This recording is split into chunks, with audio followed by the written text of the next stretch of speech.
मीरा मीरा एक छोटे से गांव में रहती थी जो हरी भरी पहाड़ियों के बीच बसा हुआ था। गांव पुराना और शांत था और उसके बीचों बीच एक बरगद का पेड़ था जो बहुत पुराना और ज्ञानी था।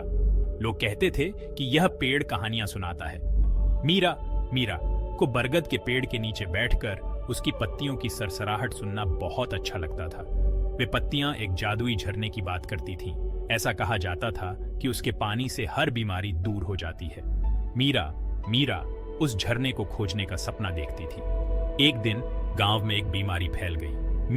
मीरा की दादी सहित बहुत से लोग बीमार पड़ गए। मीरा बहुत डर गई, लेकिन तभी उसे बरगद के पेड़ की फुसफुसाहटें याद आईं। दृढ़ मन से उसने जादुई झरना ढूंढने का फैसला किया। वह जानती थी कि यह आसान नहीं होगा। यात्रा लंबी और खतरनाक थी, लेकिन अपनी दादी के लिए मीरा किसी भी चुनौती का सामना करने के लिए तैयार थी। दृढ़ मन से मीरा अपने साहसिक कार्य पर निकल पड़ी। रास्ता टेढ़ा मेढ़ा और अनजान था। मीरा घंटों चलती रही। सूरज उसके सिर पर चमक रहा था। उसे प्यास लगी थी और वह थक गई थी। अचानक उसे मदद के लिए किसी के रोने की आवाज सुनाई दी।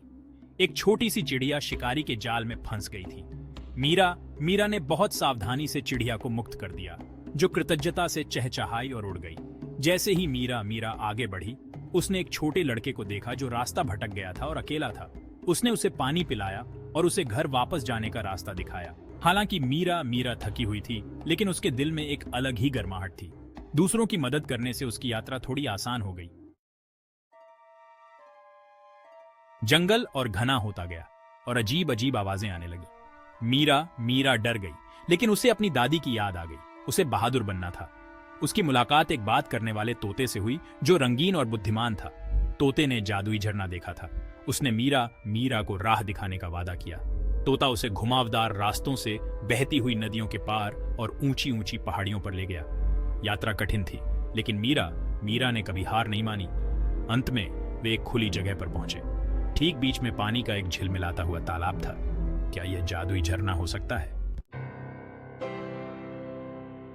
झरने के पास एक बूढ़ी औरत बैठी थी। उसकी आंखें दयालु थीं और वह मीरा को देखकर मुस्कुराई। जब मीरा ने उसे अपनी दादी की बीमारी के बारे में बताया, तो बूढ़ी औरत ने धैर्य से उसकी बात सुनी। फिर उसने अपना सिर हिलाया। यह झरना जादुई नहीं है, उसने कहा, लेकिन मैं कुछ ऐसी जड़ी बूटियों के बारे में जानती हूँ जो ठीक कर सकती है। बूढ़ी औरत मीरा को अपने बगीचे में ले गई। उसे अलग अलग जड़ी बूटियां दिखाई और उनके उपचार गुणों के बारे में बताया। मीरा ने ध्यान से जड़ी बूटियां इकट्ठी की और बूढ़ी औरत को उसकी दया के लिए धन्यवाद दिया। मीरा अपने गांव वापस गई और अपनी दादी के लिए जड़ी बूटियों से एक जादुई औषधि बनाई। धीरे धीरे उसकी दादी ठीक होने लगी। गांव वाले हैरान हुए और उन्होंने मीरा से जादुई झरने के बारे में पूछा।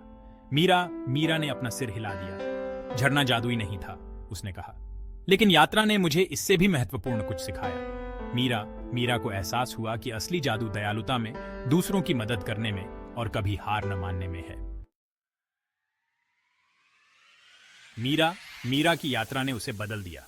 उसने सीखा कि बहादुरी का मतलब डर की गैर मौजूदगी नहीं है, बल्कि दूसरों की मदद करने के लिए अपने डर का सामना करना है। उसने सीखा कि असली जादू किसी रहस्यमय जगह पर नहीं, बल्कि हमारे दिलों की दया और हमारी आत्मा की ताकत में होता है। मीरा की कहानी पूरे गांव में फैल गई, जिससे दूसरों को बहादुर और दयालु बनने की प्रेरणा मिली। इससे उन्हें याद आया कि असली जादू अंदर से आता है। और इस तरह मीरा वह जवान लड़की जो एक जादुई झरना खोजने निकली थी, उसने अपने गांव में जादू इस तरह से लाया जिसकी उसने कभी कल्पना भी नहीं की थी।